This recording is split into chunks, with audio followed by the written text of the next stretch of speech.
Hi guys, నేను మీ Sandhya. Welcome back to my channel. ఈరోజు రెసిపీ వచ్చేసి గుమ్మడికాయ పాయసం అండి. ఎంతో టేస్టీగా ఉంటుంది. స్మెల్ అయితే మీ పక్కింటి వాళ్ళు కూడా వచ్చేస్తారు మీ ఇంటికి, అంత బాగుంటుంది ఈ రెసిపీ. దీన్ని ఎలా ప్రిపేర్ చేయాలో చూసేద్దాం రండి. ముందుగా మనము గుమ్మడికాయ తీసుకోవాలి. ఇలా చిన్న చిన్న ముక్కలుగా తీసి పెట్టుకోవాలి.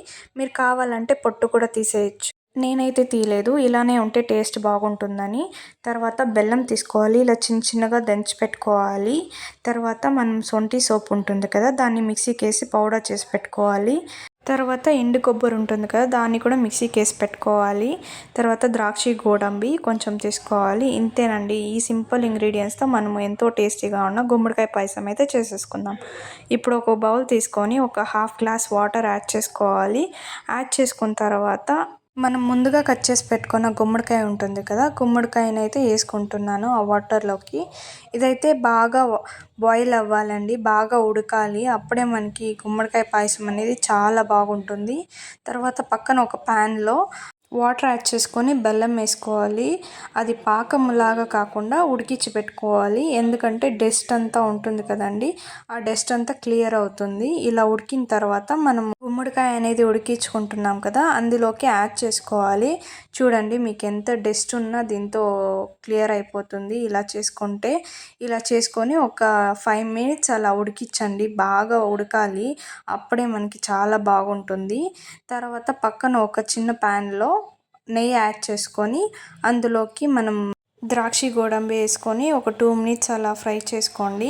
పక్కన తీసి పెట్టుకోండి. ఇప్పుడు చూడండి గుమ్మడికాయ ఉడికిందా లేదా అనేసి. మనకైతే ఒక హాఫ్ గుమ్మడికాయ అయితే ఉడికింది. చూడండి, ఈ కన్సిస్టెన్సీలో ఉండాలి. ఇప్పుడు మనం ముందుగా గ్రైండ్ చేసి పెట్టుకున్న కొబ్బరి ఉంటుంది కదా, కొబ్బరిని యాడ్ చేసుకోవాలి. దీనివల్ల టేస్ట్ అనేది చాలా బాగుంటుంది. ఇలా వేసుకున్న తర్వాత బాగా మిక్స్ చేయండి ఒక 2 minutes. బాగా మిక్స్ చేసిన తర్వాత మనం ముందుగా గ్రైండ్ చేసి పెట్టుకున్న సొంటి సోప్ ఉంటుంది కదా, సొంటి సోప్ని యాడ్ చేసుకోవాలి. దీన్ని యాడ్ చేసుకోవడం వల్ల స్మెల్ అనేది చాలా అంటే చాలా బాగుంటుంది. ఇలా యాడ్ చేసుకొని బాగా మిక్స్ చేయండి, బాగా కలపండి. ఒక 5 minutes అలా బాగా ఉడకాలి. ఉడికితేనే మనకి ఈ గుమ్మడికాయ పాయసం అనేది చాలా బాగుంటుంది. ఇలా ఉడికిన తర్వాత మనము ఇప్పుడు ముందుగా ఫ్రై చేసుకున్న ద్రాక్షి గోడంబి ఉంటుంది కదా, ద్రాక్షి గోడంబి వేసుకొని బాగా మిక్స్ చేయండి. ఒక 2 minutes అలా సరిపోతుంది. ఇలా మిక్స్ చేసిన తర్వాత మీరు కొంచెం నెయ్యి అనేది యాడ్ చేసుకోవాలి. ఒక హాఫ్ టేబుల్ స్పూన్ సరిపోతుంది నెయ్యి. నెయ్యి టేస్ట్ అనేది చాలా బాగుంటుంది. ఇలా ఉడికించుకోవాలి. ఇలా ఉడికిన తర్వాత నేను మధ్యలో కొంచెం స్మాష్ చేసుకున్నాను. మీరు స్మాష్ చేసుకోండి, అప్పుడే మనకి చాలా బాగుంటుంది.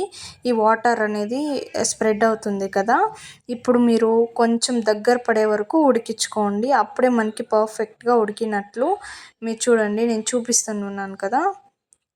ఇప్పుడు చూడండి, మనకి దగ్గర పడింది కదా మనకి గుమ్మడికాయ పాయసం అనేది. ఇలా దగ్గర పడిందంటే మనకి పర్ఫెక్ట్గా కుక్ అయినట్లు గుమ్మడికాయ పాయసం అనేది. మీరు పొట్టు తీసేసి చేస్తే స్మాష్ చేసే పని లేదు, అలానే ఉడుకుతుందండి. ఇలా దగ్గర పడినాక ఒక బౌల్లోకి ట్రాన్స్ఫర్ చేసుకునేయండి. చూసారు కదండి, ఎంతో టేస్టీగా ఈ గుమ్మడికాయ పాయసం అనేది చాలా ఈజీగా చేసుకున్నాము. ఎంతో బాగుంటుందండి ఈ గుమ్మడికాయ పాయసము. ఇప్పుడైతే టేస్ట్ అయితే చూద్దాము ఒకసారి ఎలా ఉంది అనేసి.